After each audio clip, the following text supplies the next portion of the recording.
माघ की शिवरात्रि और फाल्गुन की शिवरात्रि, ये दोनों शिवरात्रि भव्यता के रूप में मनाई जाती है। भव्यता।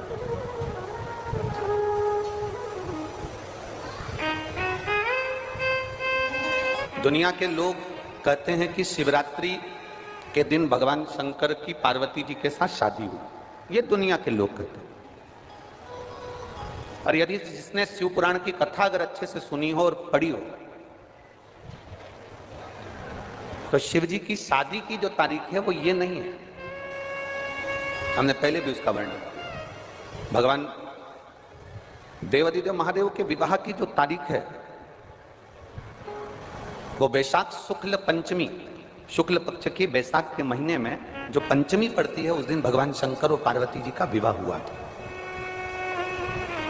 ये जो शिवरात्रि है, ये विवाह की रात्रि नहीं है।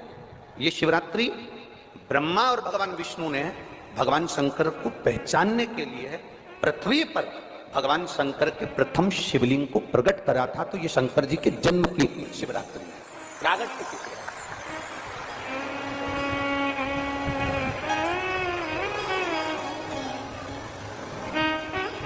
ये शिव जी के प्रागट्य की शिवरात्रि है। ये शिवरात्रि जो आएगी, माघ की शिवरात्रि, जो मूल शिवरात्रि होती है, जिस दिन शिवरात्रि के दिन भगवान ब्रह्मदेव और भगवान नारायण ने भगवान शंकर को एक पर्वत को घुमाकर उनके लिंग की आकृति, उनका स्वरूप प्रकट किया। उनका स्वरूप प्रकट किया, उनका जन्म। आपसे कोई पूछे कि शंकर जी का जन्म कब हुआ था, बिल्कुल बेझटक कह सकते हो, शिवरात्रि के दिन, हैप्पी बर्थडे टू यू।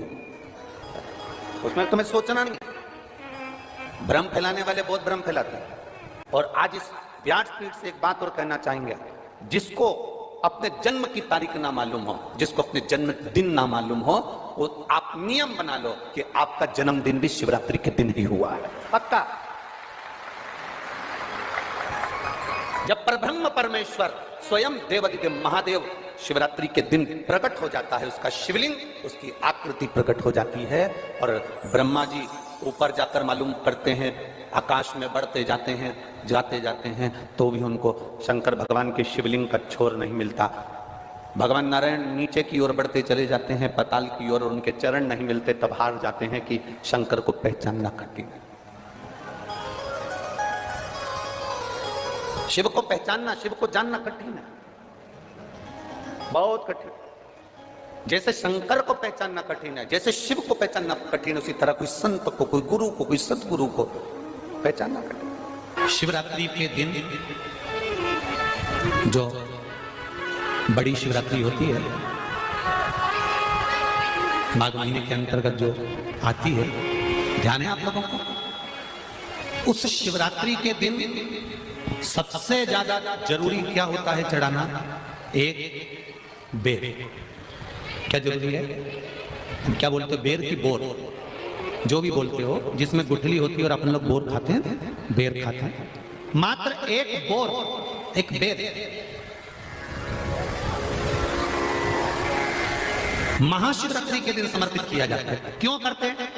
कि घर में जितने सदस्य रह रहे हैं, उतने सदस्य को जिंदगी में कभी कोई ऐसी बीमारी ना हो और हमारे घर में रहने वाले सदस्य की अकाल मौत ना हो। उसके लिए मात्र एक बेलपत्र की जगह एक बेर भी समर्पित कर देते हैं तो अकाल मृत्यु टल जाती है, अकाल मौत टल जाती है।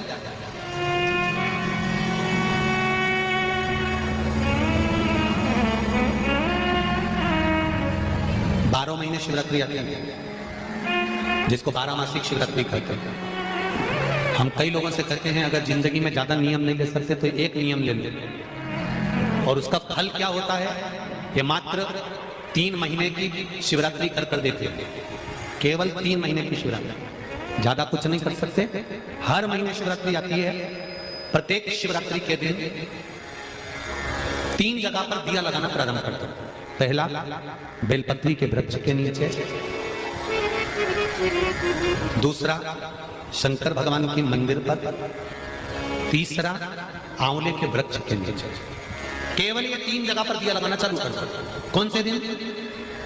हर महीने की जो शिवरात्रि आती है, मासिक शिवरात्रि जो आती है, आप 12 महीने का नियम बनाओ कि मैं 12 महीने की शिवरात्रि का व्रत करूं ना करूं। मैं शंकर के मंदिर में 12 महीने जो शिवरात्रि आती है उस शिवरात्रि का नियम लेती हूं कि शिवरात्रि के दिन मैं दिया लगाने 3 जगह पर जाऊंगी। पहला, बोलते जाओ जम के, बेलपत्री के नीचे। दूसरा, शंकर भगवान के मंदिर में या शिव मंदिर की चौखट पर।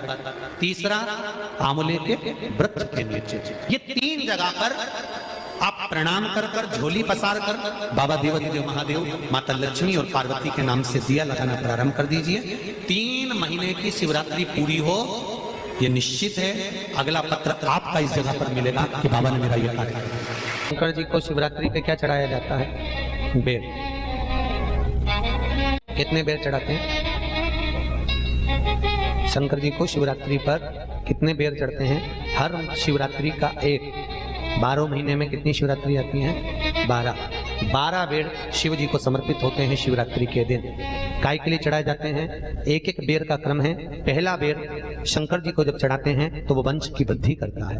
दूसरे नंबर का बेर जब चढ़ाते हैं वो संपदा प्रदान करता है। तीसरे नंबर का बेर चढ़ाते हैं वो बच्चों को बुद्धि प्रदान करता है। चौथे नंबर का बेर जब शिव जी को समर्पित करा जाता है शिवरात्रि के दिन, वो घर में से रोग धोक बीमारी को हटाता है। 5वें नंबर का जो बेर शिव जी को समर्पित करा जाता है वो हमको रोगों से मुक्त करता है। 6ठे नंबर का बेर अटके हुए काम को बनाता है। 7वें नंबर का बेर हमारे कोई कार्य नहीं हो रहे उन कार्यों को सफलता की ओर ले जाता है। 8वें नंबर का बेर हमारे घर में कुछ खुशियां लेकर आता है। 9वें नंबर का बेर हमारे घर में वैभव को प्रदान करता है। 10वें नंबर का बेर हमारे घर में संपदा देता है। 11वें नंबर का बेर व्यक्ति को एकादशी के फल के बराबर पुण्य प्रदान करता है। और 12वें नंबर का बेर व्यक्ति के जीवन को सौभाग्यमय बनाता है, नारी को अखंड सौभाग्य प्रदान करता है।